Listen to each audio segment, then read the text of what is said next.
ছোট্ট খাজা কুতুবউদ্দিন বখতিয়ার কাকি রহমাতুল্লাহ আলাইহি 6-7 বছর বয়সের ছোট্ট শিশু উস্তাদ যখন ওনাকে প্রথম দিনের সবক পড়িয়ে দিলেন, বাবা তুমি পড়ো আউযু বিল্লাহি মিনাশ শাইতানির রাজীম। এরপরে আর উস্তাদ ওনাকে কোনো কিছু বলার প্রয়োজন হয়নি। উনি আউযু বিল্লাহ পড়ার পরে বিসমিল্লাহ শুরু করে দিলেন। বিসমিল্লাহ শেষ করে সূরা ফাতিহা শুরু করে দিলেন। ফাতিহা শেষ করে সূরা বাকারা শুরু করে দিলেন। এভাবে 1 পারা 2 পারা 3 পারা করে তেলাওয়াত করতে করতে 17 পারা আল্লাহর কোরআন তেলাওয়াত মুখস্থ শুনিয়ে দিলেন। যখন ছোট্ট 6-7 বছরের এই ছোট্ট বাচ্চাটা 6-7 বছর মাত্র বয়স, 17 পারা আল্লাহর কোরআন যখন মুখস্থ শুনিয়ে দিলেন, উস্তাদ এখন ওনার মার প্রতি বড় রাগান্বিত সুরে বলে, আপনি আমার সাথে মজা করেন, ঠাট্টা করেন। আপনার ছেলে 17 পারা কোরআনের হাফেজ, আর আপনি বলেন আপনার ছেলেকে আমি প্রথম দিনের সবক পড়িয়ে দিতাম। হুজুরের কথা শুনে ওনার মা বলতেছে, আল্লাহর কসম করে বলি হুজুর, আমার ছেলে 17 পারা কোরআনের হাফেজ আমি মা নিজেও জানতাম না। বলেন আল্লাহু আকবার। তাহলে কিভাবে সে 17 পারা কোরআনের হাফেজ হলো? কোনোদিন কোনো মক্তবে যায়নি, কোনো মাদ্রাসায় যায়নি, কোনো উস্তাদের কাছে যায়নি। এবার উনাকে যখন প্রশ্ন করা হলো, বাচ্চা বয়স তখন উনার, কিভাবে 17 পারা কোরআন মুখস্থ হলো? উনি তখন ওনার উস্তাদকে বললেন, উস্তাদজি 17 পারা কোরআন মুখস্থ করার পিছনে আমার কোনো কৃতিত্ব নেই, সম্পূর্ণ অবদান, সম্পূর্ণ কৃতিত্ব হলো আমার মায়ের। বলেন সুবহানাল্লাহ।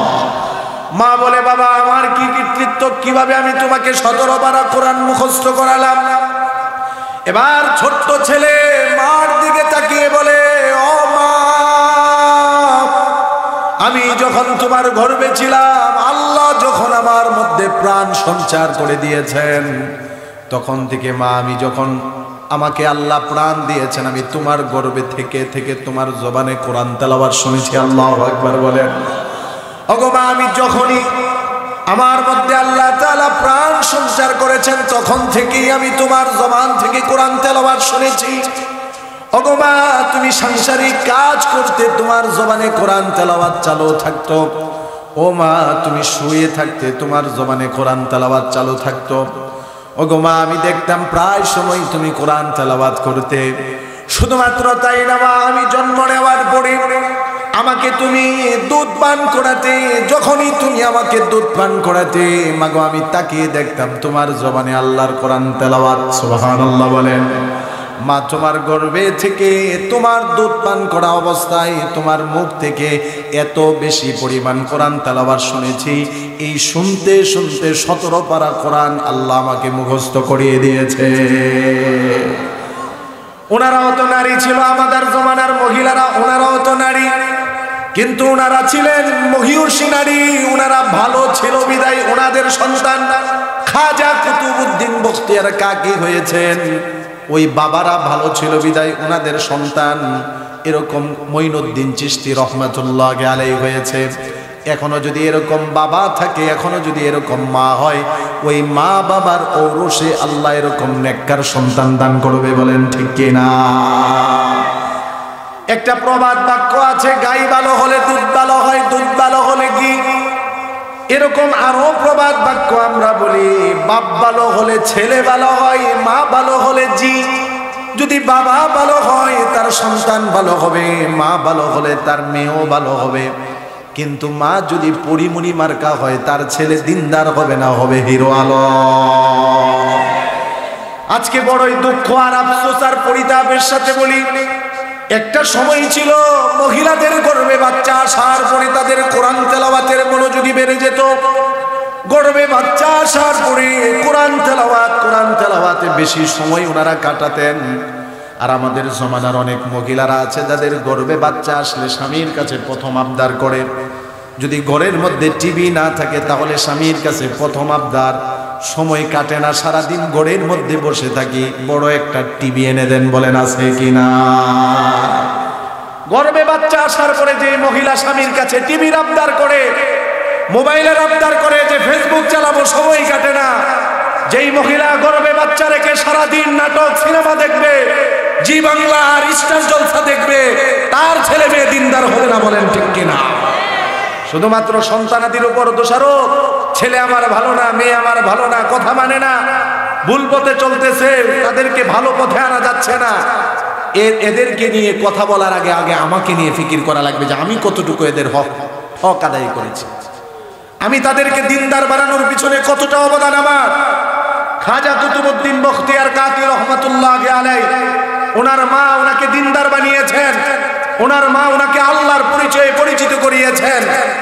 যখন মাদ্রাসা থেকে বাড়িতে আসলেন, বাড়িতে আসার পরেই বলতেছেন, মা আমাকে খাবার দাও। এখন মা তার সন্তানকে আল্লাহর পরিচয়ে পরিচিত করাবে যে আমাদের রিজিক দাতা একজন, জুড়ে বলেন তিনি কে? আমরা তো আল্লাহর পরিচয়ে আমাদের সন্তানকে পরিচিত করাই না। সন্তানাদির সাথে মা বাবা টিভি সিনেমা দেখে আর পরিচয় করায়, ওইটা হলো ওই নায়ক, ওইটা হলো ওই নায়িকা, ওইটা হলো ওই গায়িকা। খেলা দেখে আর দেখিয়ে দেয়, ওইটা হলো ওই খেলোয়াড়। আমার সন্তান কখনো দিনদার হবে না, আমার সন্তানকে পরিচয় করাতে হবে আল্লাহ, জুড়ে বলেন ঠিক কিনা? খাজা কুতুবউদ্দিন বখতিয়ার কাকি রহমাতুল্লাহ আলাইহির মা, ওনাকে যখন মাদ্রাসা থেকে আসার পরে নাস্তা চাইলো, খাবার চাইলো, মা এখন সন্তানকে আল্লাহর পরিচয়ে পরিচিত করাবে। মা এখন সন্তানকে আল্লাহ রাজেক, আল্লাহ রিজিক দাতাই শিক্ষা দিবে। মা সন্তানকে ডাক দিয়ে বলল, বাবারে আমি তো তোকে খাবার দিব না এখন থেকে, তুমি তো এখন থেকে মাদ্রাসায় ভর্তি হয়েছো, ইলম অর্জন করতেছো, তুমি তো আল্লাহর সন্তুষ্টির রাস্তায় আছো, এখন তোমার রিজিক একমাত্র দান করবে কে? ছোট্ট ছেলে, অবুঝ ছেলে বলতেছে, মা আল্লাহর কাছ থেকে কিভাবে আমি রিজিক নিব, কিভাবে আমি খাবার চাইব?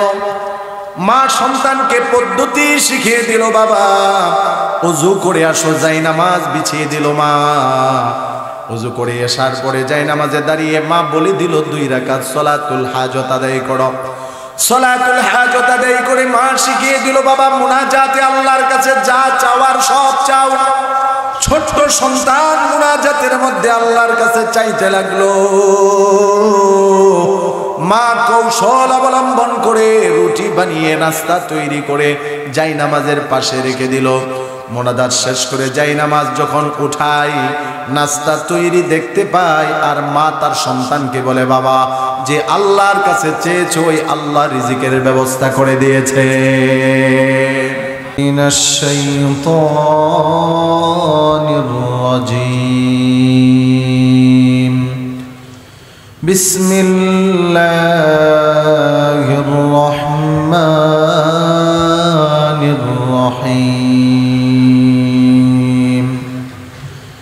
ইন্নাল্লাহা ওয়া মালাইকাতাহু ইউসাল্লুনা আলান নবী ইয়া আইয়ুহাল্লাযীনা আমানু সাল্লু আলাইহি ওয়া সাল্লিমু তাসলিমা। প্রত্যেকে মোহাব্বতের সাথে ভক্তি করে নামাজের দুরুদ, শ্রেষ্ঠ দুরুদ, দুরুদ ইব্রাহিম পড়ি। ভাই ভলিউম একটু বাড়ায় না, বক্সের ভলিউম বাড়ায়।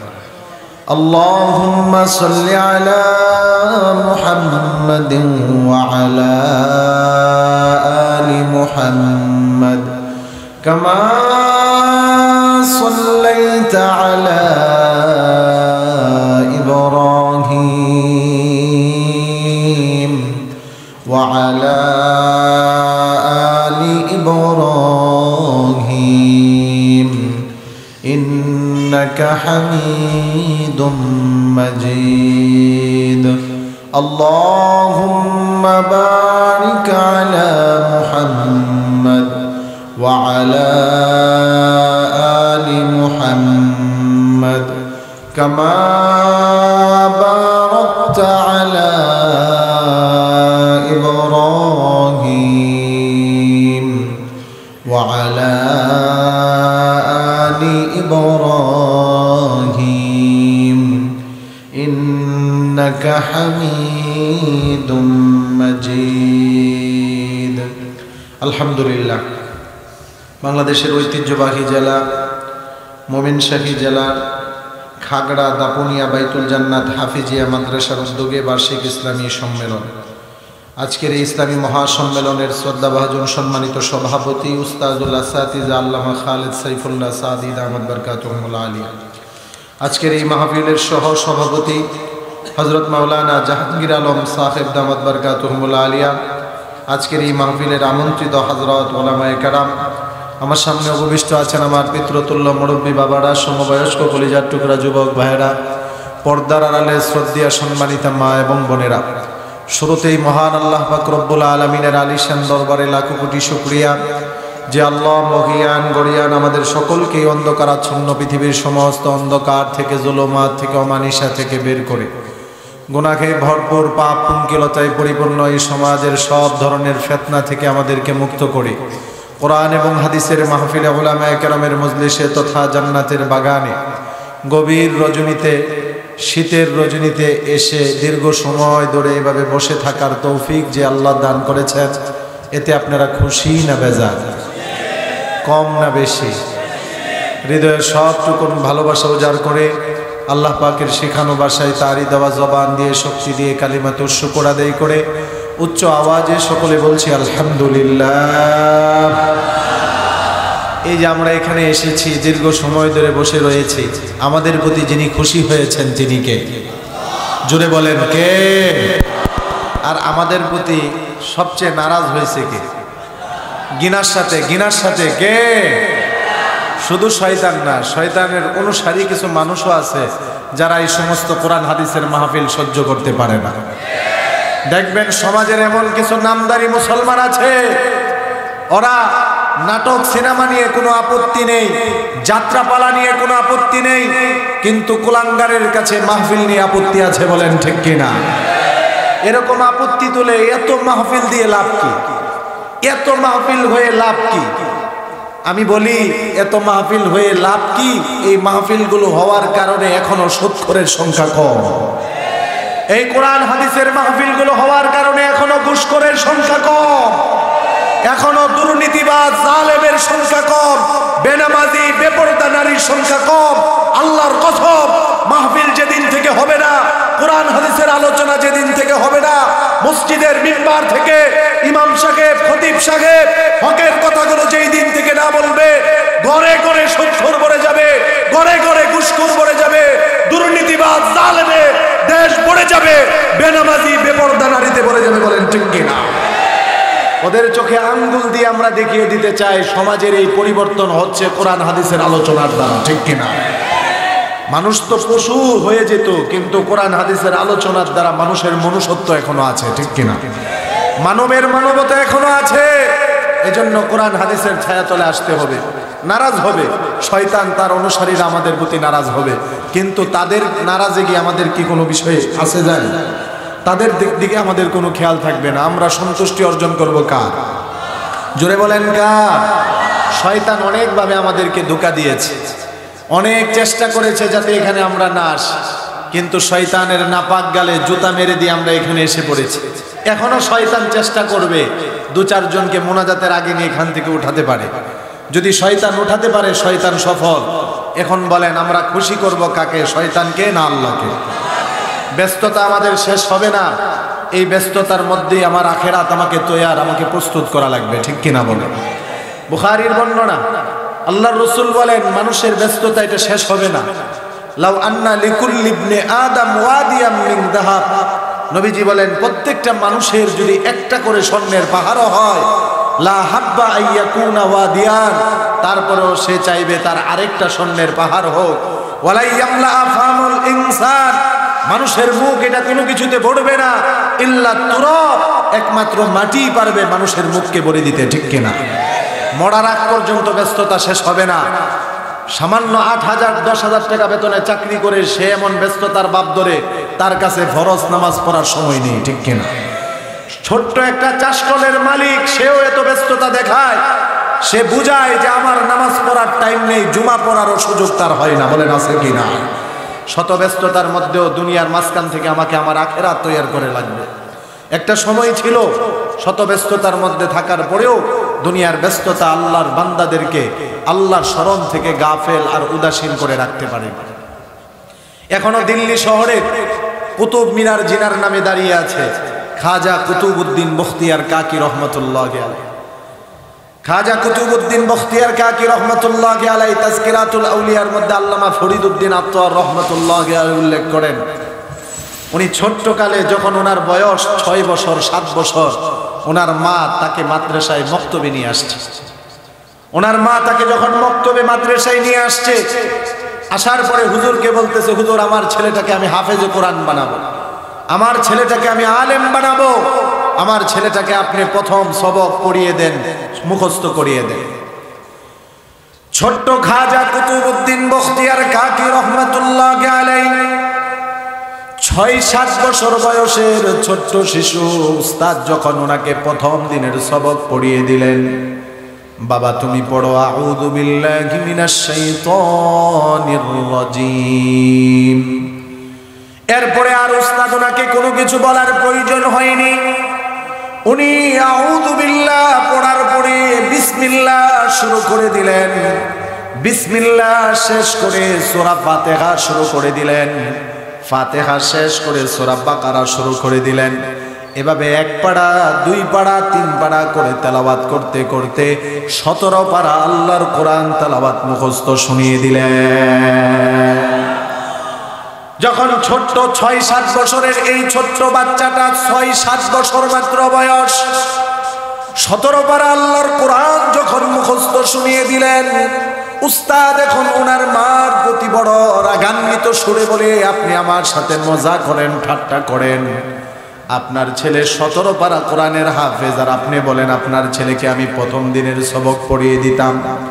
হুজুরের কথা শুনে ওনার মা বলতেছে, আল্লাহর কসম করে বলি হুজুর, আমার ছেলে 17 পারা কোরআনের হাফেজ, আমি মা নিজেও জানতাম না। বলেন আল্লাহু আকবার। তাহলে কিভাবে সে 17 পারা কোরআনের হাফেজ হলো?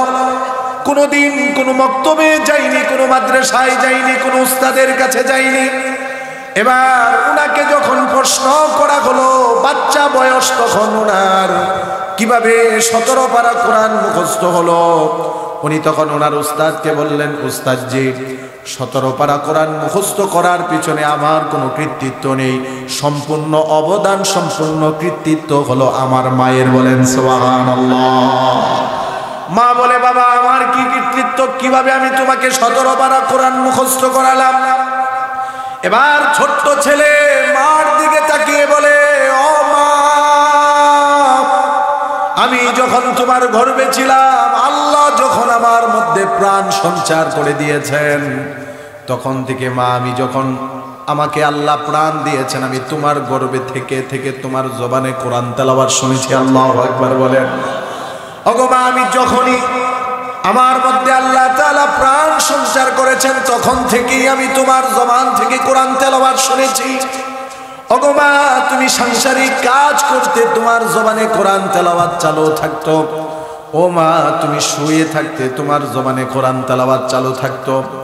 ওগো মা, আমি দেখতাম প্রায় সময় তুমি কোরআন তেলাওয়াত করতে।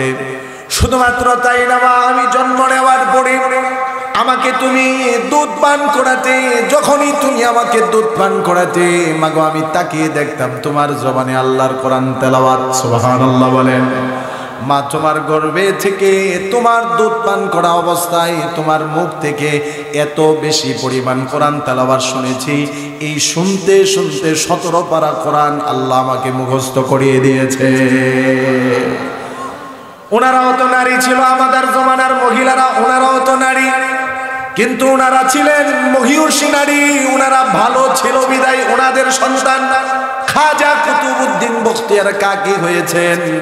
ওই বাবারা ভালো ছিল বিদায় ওনাদের সন্তান এরকম মঈনুদ্দিন চিশতি রহমাতুল্লাহি আলাইহি হয়েছে। এখনো যদি এরকম বাবা থাকে, এখনো যদি এরকম মা হয়, ওই মা বাবার ঔরসে আল্লাহ এরকম নেককার সন্তান দান করবে। বলেন ঠিক কিনা? একটা প্রবাদ বাক্য আছে, গাই ভালো হলে দুধ ভালো হয়, দুধ ভালো হলে ঘি। এরকম আরো প্রবাদ বাক্য আমরা বলি, বাপ ভালো হলে ছেলে ভালো হয়, মা ভালো হলে জি। যদি বাবা ভালো হয় তার সন্তান ভালো হবে, মা ভালো হলে তার মেয়েও ভালো হবে। কিন্তু মা যদি পরিমণি মার্কা হয় তার ছেলে দিনদার হবে না, হবে হিরো আলম। আজকে বড়ই দুঃখ আর আফসোস আর পরিতাপের সাথে বলি, একটা সময় ছিল মহিলাদের গর্ভে বাচ্চা আসার পরে তাদের কোরআন তেলাওয়াতের মনোযোগী বেড়ে যেত। গর্ভে বাচ্চা আসার পরে কোরআন তেলাওয়াতে বেশি সময় ওনারা কাটাতেন। আর আমাদের জমানার অনেক মহিলারা আছে যাদের গর্ভে বাচ্চা আসলে স্বামীর কাছে প্রথম আবদার করে, যদি ঘরের মধ্যে টিভি না থাকে তাহলে স্বামীর কাছে প্রথম আবদার, সময় কাটে না, সারাদিন ঘরের মধ্যে বসে থাকি, বড় একটা টিভি এনে দেন, বলেন আছে কিনা? গর্ভে বাচ্চা আসার পরে যে মহিলা স্বামীর কাছে টিভির আবদার করে, মোবাইলের আবদার করে, যে ফেসবুক চালাবো, সময় কাটে না, যেই মহিলা গর্ভে বাচ্চা রেখে সারাদিন নাটক সিনেমা দেখবে, জি বাংলা আর স্টার জলসা দেখবে, তার ছেলে মেয়ে দিনদার হবে না, বলেন ঠিক কিনা? শুধুমাত্র সন্তানাদির উপর দোষারোপ, ছেলে আমার ভালো না, মেয়ে আমার ভালো না, কথা মানে না, ভুল পথে চলতেছে, তাদেরকে ভালো পথে আনা যাচ্ছে না। এদেরকে নিয়ে কথা বলার আগে আগে আমাকে নিয়ে ফিকির করা লাগবে যে আমি কতটুকু এদের হক আদায় করেছি, আমি তাদেরকে দিনদার বানানোর পিছনে কতটা অবদান আমার। খাজা কুতুবউদ্দিন বখতিয়ার কাকি রহমাতুল্লাহ আলাইহি, ওনার মা ওনাকে দিনদার বানিয়েছেন, ওনার মা ওনাকে আল্লাহর পরিচয়ে পরিচিত করিয়েছেন। যখন মাদ্রাসা থেকে বাড়িতে আসলেন, বাড়িতে আসার পরেই বলতেছেন, মা আমাকে খাবার দাও। এখন মা তার সন্তানকে আল্লাহর পরিচয়ে পরিচিত করাবে যে আমাদের রিজিক দাতা একজন, জুড়ে বলেন তিনি কে? আমরা তো আল্লাহর পরিচয় আমাদের সন্তানকে পরিচিত করাই না। সন্তানাদির সাথে মা বাবা টিভি সিনেমা দেখে আর পরিচয় করায়, ওইটা হলো ওই নায়ক, ওইটা হলো ওই নায়িকা, ওইটা হলো ওই গায়িকা।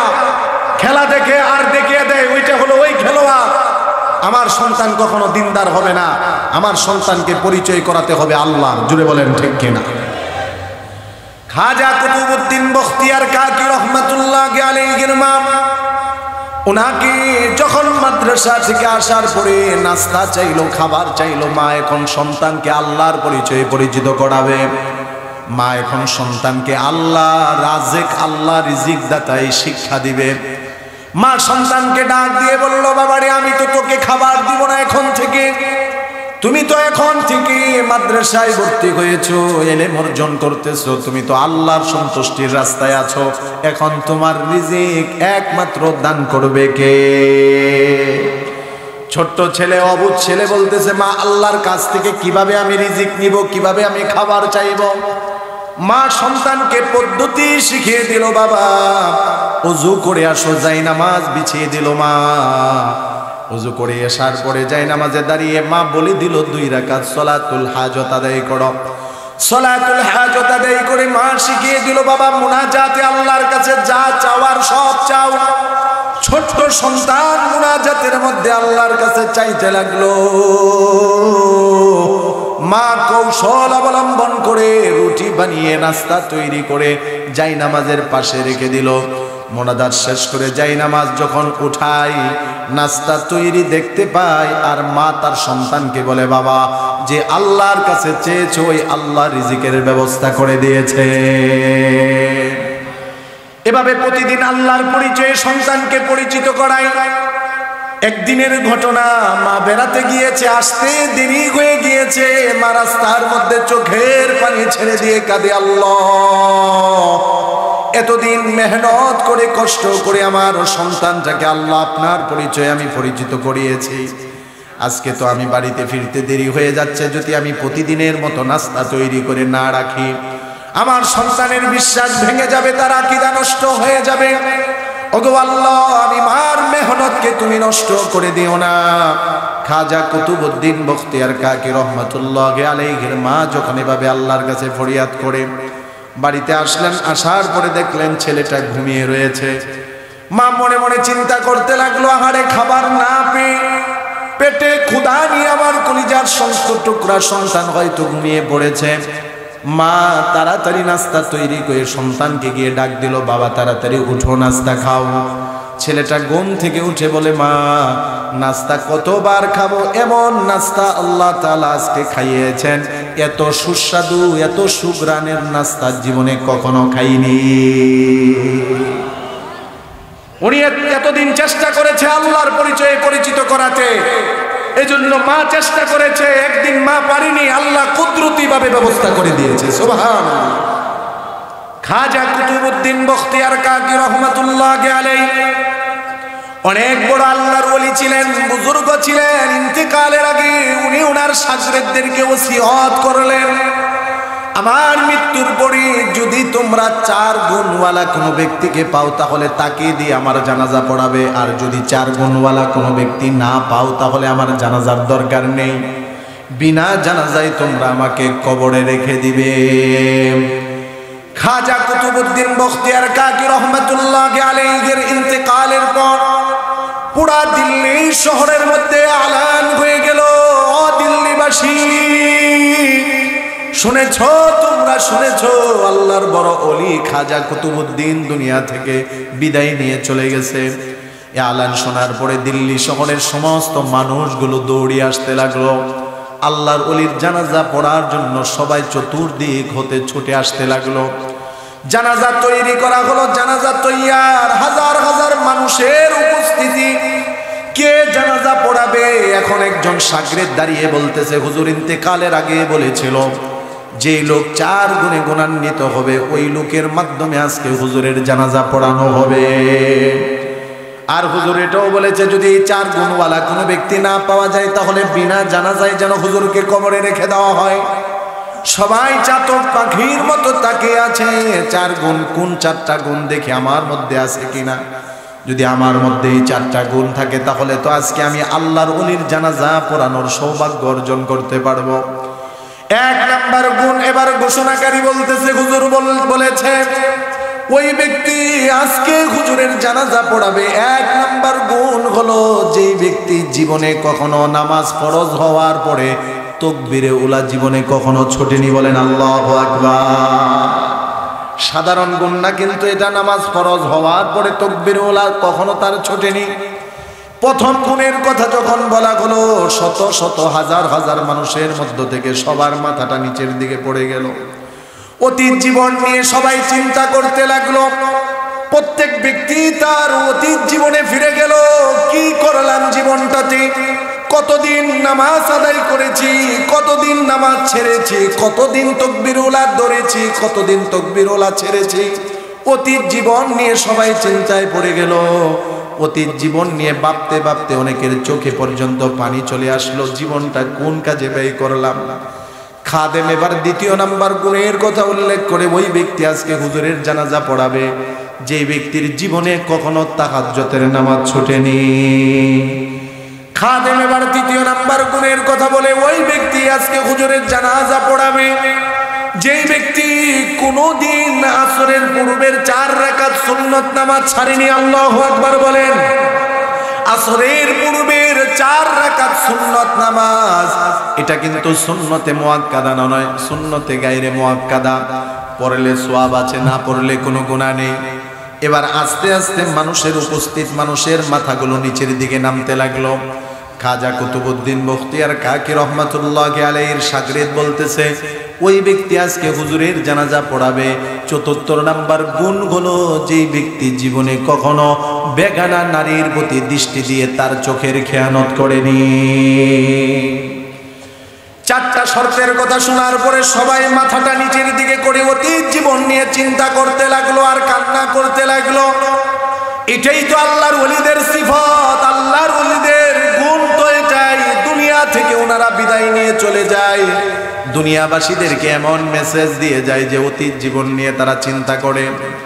কেউ সামনে আসে না, কেউ সামনে আসে না, অনেক সময় চলে গেল। এবার শাগরেদ ভাবতেছে হয়তো বিনা জানাজায় হুজুরকে কবরে রাখা হবে। যখন বিনা জানাজায় কবরে রাখা হবে এমন একটা সিদ্ধান্ত হয়ে গেল, হাজার হাজার মানুষের মধ্য থেকে একজন ব্যক্তি মাথায় রুমাল দিয়ে ঢাকা সামনে অগ্রসর হলো আর আল্লাহর ওলির লাশের দিকে তাকিয়ে বলতেছে, ওগো আল্লাহর ওলি, তুমি তো দুনিয়া থেকে চলে গেলে, কিন্তু আমার গোপন বিষয়গুলো তুমি মানুষের কাছে ফাঁস করে গেলে। সবাই আশ্চর্য হয়ে ওই লোকটার দিকে তাকিয়ে আছে, কে সামনে গেল? এই 4 গুণে গুণান্বিত কোন লোকটা? আশ্চর্যের বিষয়, তৎকালীন দিল্লি শহরের যিনি সম্রাট ছিলেন সুলতান শামসুদ্দিন আলতামাশ রহমাতুল্লাহি আলাইহি, তিনি সামনে অগ্রসর হয়ে বললেন, এই 4টা গুণ আমার মধ্যে আছে, আর এই 4 গুণের ব্যাপারে পৃথিবীর কেউ জানতো না, একমাত্র জানতেন কে? জুড়ে বলেন কে? আমার এখানে এই ঘটনাটা বলার উদ্দেশ্য হলো, দিল্লির সম্রাট উনি কত ব্যস্ত ব্যক্তি। সুলতান শামসুদ্দিন আলতামাশ রহমাতুল্লাহি আলাইহি এত বড় শহরের প্রধান ব্যক্তি হওয়ার পরেও জীবনে কখনো ওনার তাকবীরে ওলা ছোটেনি। এত বড় শহরের এত বড় ব্যক্তি ব্যস্ত থাকার পরেও ওনার আসরের পূর্বের 4 রাকাত সুন্নাত ছোটেনি, ওনার কখনো তাহাজ্জুদ ছোটেনি, কখনো বেগানা নারীর দিকে তাকিয়ে ওনার চোখের খেয়ানত করেননি। এত বড় ব্যক্তি, তারপরও ব্যস্ততা ওনাকে আল্লাহ স্মরণ থেকে গাফেল করতে পারেনি। আর আমি সামান্য একজন ব্যবসায়ী, ছোট একজন চাকরিজীবী, আমাকে আমার ব্যবসা, আমার চাকরি যদি আল্লাহর স্মরণ থেকে গাফেল করে, আমার চেয়ে হতভাগা আর কেউ নেই। বলেন ঠিক কিনা? এত বড় ব্যক্তি, তারপরেও তো ওনাকে আল্লাহ স্মরণ থেকে ওনার ব্যস্ততা গাফেল করতে পারি। এজন্য মুরব্বী বাবারা, যুবক ভাইয়েরা আমার, আমাদের জীবনটাকে সাজাতে হবে কোরআন হাদিস দ্বারা। আজকে যদি আমি প্রশ্ন করি ব্যক্তিগতভাবে আপনার জীবনে আপনি কেমন আছেন, অধিকাংশ ভাইয়েরা বাবারা বলবে আমার জীবনে অশান্তি। পারিবারিকভাবে কেমন আছেন? বলবে পারিবারিকভাবে অশান্তিতে আছি। সামাজিকভাবে কেমন? বলে সামাজিকভাবেও আমরা অশান্তিতে আছি। রাষ্ট্রীয়ভাবে কেমন আছি? রাষ্ট্রীয়ভাবে কেমন আছি এটা তো আমরা সবাই ভালো করে জানি, কেননা আমাদের দেশের আমাদের টাকা সব আমাদের নেতারা বাহিরে পাচার করেছে। বলেন ঠিক কিনা? ব্যক্তিগত জীবনে অশান্তি, পারিবারিক জীবনে অশান্তি, সামাজিক জীবনে অশান্তি, রাষ্ট্রীয় জীবনে অশান্তি। আল্লাহর কসম, সমাধান হলো একটা, সেটা হলো প্রত্যেক জীবনের সেক্টরে সেক্টরে আল্লাহর কোরআন আর রাসূলের আদর্শ থাকা। বলেন ঠিক কিনা? আল্লাহর কোরআন ছাড়া, রাসূলুল্লাহর আদর্শ ছাড়া জীবনে শান্তি আসবে না, পরিবারে শান্তি আসবে না, সমাজে শান্তি আসবে না, রাষ্ট্রে শান্তি আসবে না। কি স্বপ্ন দেখতেছেন? মনে করতেছেন এক সরকার গেছে, আরেক সরকার আসবে, দেশ দুর্নীতি মুক্ত হয়ে যাবে, চোর মুক্ত হয়ে যাবে, ডাকাত মুক্ত হয়ে যাবে, জালেম মুক্ত হয়ে যাবে। কোশ্চিনকালেও না। ততক্ষণ পর্যন্ত শান্তি আসবে না যতক্ষণ পর্যন্ত সংসদ আল্লাহর কোরআন দ্বারা পরিচালিত না হবে। বলেন ঠিক কিনা? আল্লাহর কোরআন দ্বারা যদি আমাদের সংসদ পরিচালিত হয়, আল্লাহর কোরআন দ্বারা যদি দেশ পরিচালিত হয়, চুরি থাকবে না, ডাকাতি থাকবে না, জেনা ব্যভিচার থাকবে না, দুর্নীতি থাকবে না, অন্যায়ভাবে মানুষ মানুষকে হত্যা করবে না। বলেন ঠিক কিনা? আজকে আমাদের জীবনে কোরআনের অভাব, আমাদের পরিবারে আজকে কোরআনের বিধানের অভাব, আমাদের জীবনে আজকে রাসূলুল্লাহর আদর্শের অভাব। হ্যাঁ, আমরা আদর্শ মানি, আমরা আইডল মানি, আইকন মানি। কাকে? অনেক যুবক ভাইদেরকে যদি প্রশ্ন করি আপনি কাকে মানেন, কাকে অনুসরণ করে চলেন, বলে গায়ককে, বলে নায়ককে। অনেক যুবতী বোনেরা তারাও বলবে নায়িকাকে, গায়িকাকে। আল্লাহর কসম, যুবক যদি গায়ককে, নায়ককে, যুবতী যদি নায়িকাকে, গায়িকাকে জীবনের আদর্শ মানে, আইডল আইকন মানে, তার জীবনে অশান্তি ছাড়া কিছু হবে না। জোরে বলেন ঠিক কিনা? এজন্য আমাদের জীবনটাকে সাজাতে হবে কোরআন দ্বারা, জীবনটাকে সাজাতে হবে রাসূলুল্লাহ সাল্লাল্লাহু আলাইহি ওয়াসাল্লামের আদর্শ দ্বারা। আজকে আমি নিয়ত করেছি আপনাদের সম্মুখে কোরআনে কারীমের সবচেয়ে আয়াতের একটি কিছু ফাজাইল বর্ণনা করব। আল্লাহর কোরআনের ৬৬৬৬ আয়াত সমূহের মধ্যে একটা আয়াত আছে সবচেয়ে দামি। বলেন তো কোন আয়াত? বলেন, আপনারা বলবেন, শ্রোতাদের মধ্যে থেকে, আলেম ওলামারা বলবে না। আপনারা বলেন কোরআনের সবচেয়ে দামি আর শ্রেষ্ঠ একটা আয়াত আছে, কোন আয়াত? হ্যাঁ, আস্তাগফিরুল্লাহ। কষ্ট নেবেন না, আপনাদেরকে কষ্ট দেওয়ার জন্য বলতেছি না। এবার চিন্তা করেন যে আমরা কোরআন সম্পর্কে কতটা গাফেল। কোরআনে কারীমের সবচেয়ে দামি আর শ্রেষ্ঠ আয়াত হলো আয়াতুল কুরসি। সুবহানাল্লাহ বলেন, জোরে বলেন সুবহানাল্লাহ। ৬৬৬৬ আয়াত সমূহের মধ্যে একটা আয়াত আল্লাহর কাছে সবচেয়ে দামি, সবচেয়ে প্রিয়, সেই আয়াতটা হলো আয়াত। সূরাটা তো আমরা সবাই পারি না? ইদা জা নাসরুল্লাহি ওয়াল ফাতহ ওয়া রাআইতান নাসা ইয়াদখুলুনা ফি দীনিল্লাহি আফওয়াজা। এই সূরাও আমরা সবাই পারি, ছোট্ট একটা সূরা। একবার তেলাওয়াত করলে নবীজি বলেন এটা রুবুল কোরআন, 4 ভাগের 1 ভাগের তেলাওয়াতের সওয়াব আল্লাহ দান করে দিবেন। এবার আল্লাহর নবী বললেন আলাইসা মাকা ইযা যুলজিলাতিল আরদু জিলজালাহা। ও আমার সাহাবী, কোরআনের ইযা যুলজিলাতিল আরদু জিলজালাহা এই সূরাটা কি তোমার মুখস্থ নেই? আল্লাহর নবীর প্রশ্নের উত্তরে সাহাবী বললেন বালা ইয়া রাসূলুল্লাহ, হ্যাঁ এই সূরাটাও আমার মুখস্থ। নবীজি বললেন রুবুল কোরআন, এই সূরাটাও একবার তেলাওয়াত করলে কোরআনের 4 ভাগের 1 ভাগের তেলাওয়াতের সওয়াব আল্লাহ দান করে দিবে। এবার আল্লাহর নবী বললেন আলাইসা মাকা কুল ইয়া আইয়ুহাল কাফিরুন, কুল ইয়া আইয়ুহাল কাফিরুন এই সূরাটা কি তোমার মুখস্থ নেই? সাহাবী বললেন হ্যাঁ আছে। আল্লাহর নবী বললেন রুবুল কোরআন, এটাও কোরআনের 4 ভাগের 1 ভাগ। সর্বশেষ আল্লাহর নবী বললেন আলাইসা মাকা কুল হুয়াল্লাহু আহাদ। ও আমার সাহাবী, কুল হুয়াল্লাহু আহাদ সূরাটা কি তুমি পারো না? সাহাবী বললেন বালা ইয়া রাসূলুল্লাহ, হ্যাঁ পারি। আল্লাহর নবী এই হাদিসের মধ্যে বলেন রুবুল কোরআন কুল হুয়াল্লাহু আহাদ সূরাটা একবার তেলাওয়াত করলে কোরআনের 4 ভাগের 1 ভাগের তেলাওয়াতের সওয়াব আল্লাহ দান করে দিবে। আর বুখারী আর মুসলিমের মধ্যে এসেছে আল্লাহর নবী বলেন সুলুসুল কোরআন কুল হুয়াল্লাহু আহাদ একবার তেলাওয়াত করলে আল্লাহ 10 পারা কোরআন তেলাওয়াতের সওয়াব দিবে। জোরে বলেন সুবহানাল্লাহ। আরেক বর্ণনায় এসেছে আল্লাহর নবী বলেন ওয়াল্লাযী নাফসি বিয়াদিহি ইন্নাকা লাতাদিলু নিসফাল কোরআন। কুল হুয়াল্লাহু আহাদ এটা 10 পারা না, বরং কোরআনের অর্ধেক একবার পড়লে কোরআনের 15 পারা, 2 বার তেলাওয়াত করলে 30 পারা কোরআন তেলাওয়াতের সওয়াব আল্লাহ দান করে দেয়। এজন্য আমার যুবক ভাইদেরকে সর্বশেষ এটা বলেই শেষ করে দিব, ও আমার কলিজার টুকরা যুবক ভাইরা, কত সময় আমরা কতভাবে নষ্ট করে দেই। রাত্রিবেলা এমন অনেক যুবক ভাই আছে রাত্রিবেলা ঘুমাতে যাবে, মোবাইল হাতে নিয়ে ডাটা অন করে ফেসবুকে ঢুকে যায়, ঘন্টা কি ঘন্টা সময় চলে যায়। আছে কি নাই? নাই মনে হয়, মনে সবাই বুজুর্গ আছে, আছে আমরা জানি। আমাদের কাছে এগুলো বিচার আসে। আপনার বাবারা, আপনাদের বাবারা আমাদের কাছে বলে হুজুর ছেলেটার জন্য দোয়া কইরেন, সারা রাত ঘুমানা, ফজরের আজান দিলে পরে সে ঘুমাতে যায়। তার মানে কি সারা রাত সে কোরআন তেলাওয়াত করে, জিকির আজকার করে, সারা রাত মোবাইল চালায়, ফেসবুক চালায়। আমার এই যুবক ভাইদেরকে আমি অনুরোধ করে বলবো, আমি জানি আমার মুরব্বী বাবারা আমলের কথাগুলো বললে আমল করে, কিন্তু আমার যুবক ভাইয়েরা মোবাইলের ধান্দায়, ফেসবুক আর সোশ্যাল মিডিয়ার চিন্তায় পড়ে তারা আর আমল করার সময় পায় না, ঠিক কিনা? কিন্তু আজকের এই মাহফিল থেকে আমি আশাবাদী আমার যুবক ভাইরাও আমল করবে ইনশাল্লাহ। প্রত্যেক রাত্রিতে ঘুমাতে যাওয়ার আগে 3 বার সূরা ইখলাস পড়তে পারবো তো ইনশাল্লাহ? 3 বার পড়বো, 3 বার। আল্লাহ পুরা কোরআন তেলাওয়াতের সওয়াব আমার আমলনামায় ঘুমানোর আগে দান করে দিবে। প্রত্যেকটা রাত্রিতে ঘুমাতে যাওয়ার আগে পুরা কোরআন খতম করার সওয়াব আমার আমলনামায় জমা হচ্ছে। আমার জন্য এর চেয়ে বড় ফজিলতের আর কি হতে পারে? 3 বার পড়তে গেলে কি 3 ঘন্টা লাগবে? 1 মিনিট সময়ও লাগবে না যদি ভালো করে আপনি পড়েন। 3 বার পড়ার পরে আপনি 10 বার পড়বেন যদি সুযোগ হয়। নবীজি বলেন মান করা কুল হুয়াল্লাহু আহাদ হাত্তা ইয়াখতিমাহা 10 মাররাত, আল্লাহর যে বান্দা বান্দি কুল হুয়াল্লাহু আহাদ প্রতিদিন 10 বার পড়বে, বানাল্লাহু লাহু কসরান ফিল জান্নাহ, আল্লাহ জান্নাতে তার জন্য একটা প্রাসাদ বানিয়ে দিবে। 10 বার যারা পড়বেন, যদি পারেন 20 বার পড়বেন, নবীজি বলেন 2টি জান্নাত আল্লাহ তাকে দান করবে। সুবহানাল্লাহ।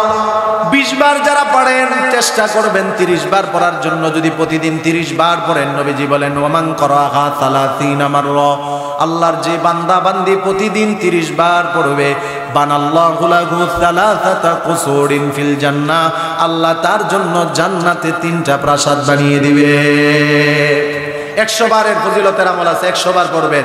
200 বার তেলাওয়াতের আমল আছে, 200 বার দৈনন্দিন যে তেলাওয়াত করবে তার জীবনের 50 বছরের গুনাহ আল্লাহ ক্ষমা করে দিবে। ও ভাই, যদি আমরা বেশি বেশি পড়তে পারি এই সূরাটা, সূরা ইখলাস, আমার আপনার মৃত্যুর পরে আমার আপনার জানাজায় 70,000 রহমতের ফেরেশতারা আসবে। সুবহানাল্লাহ।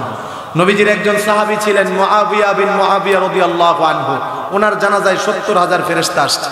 আল্লাহর রাসূলকে প্রশ্ন করা হলো, রাসূল প্রশ্ন করলেন জিবরাইলকে, জিবরাইল এত ফেরেশতা আসলো কারণ কি? জিবরাইল বলতেছে আপনার সাহাবী ইউকসিরু সূরাতাল ইখলাস, বেশি বেশি সূরা ইখলাসের আমল করত।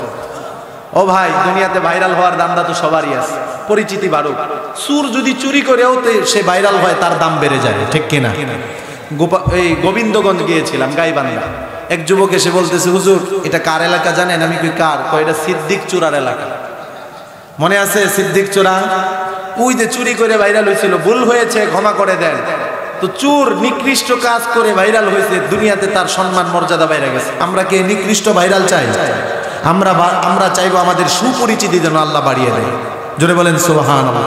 সূরা ইখলাসের আমল যদি করেন, দুনিয়াতে আপনার সুপরিচিতি আল্লাহ বাড়াবে, আসমানেও আপনার সুপরিচিতি আল্লাহ বাড়াবে। জোরে বলেন সুবহানাল্লাহ। আল্লাহ আমাদেরকে আমল করার তৌফিক দান করুক, সকলে বলি আমিন। আয়াতুল কুরসি নিয়মিত তেলাওয়াত করব তো ইনশাআল্লাহ। প্রত্যেক ফরজ নামাজের পরে একবার করে পড়ব। আল্লাহর নবী বলেন, মান ক্বারা আয়াতুল কুরসি দুবরা কুল্লি সালাতিন মাকতুবাতিন লাম ইয়ামনাহু মিন দুখুলিল জান্নাতি ইল্লাল মাউত। প্রত্যেক ফরজ নামাজের পরে আমার যে উম্মত একবার করে আয়াতুল কুরসি পাঠ করবে, তার মাঝে আর জান্নাতের মাঝে কোনো ব্যবধান নেই, পার্থক্য নেই। একটাই বাধা, সেটা হলো তার মৃত্যু। মৃত্যুবরণ করার সাথে সাথে আল্লাহ তাকে জান্নাত দিয়ে দিবে। আয়াতুল কুরসির আমল করব তো ইনশাআল্লাহ। সূরা ইখলাসের আমল করব, ঈমান এবং আমল নিয়ে জীবন ভর চলার চেষ্টা করব। আল্লাহ আমাদেরকে সেভাবে কবুল করুক। ওয়া আখিরু দাওয়ানা আলহামদুলিল্লাহি রাব্বিল আলামিন। আসসালামু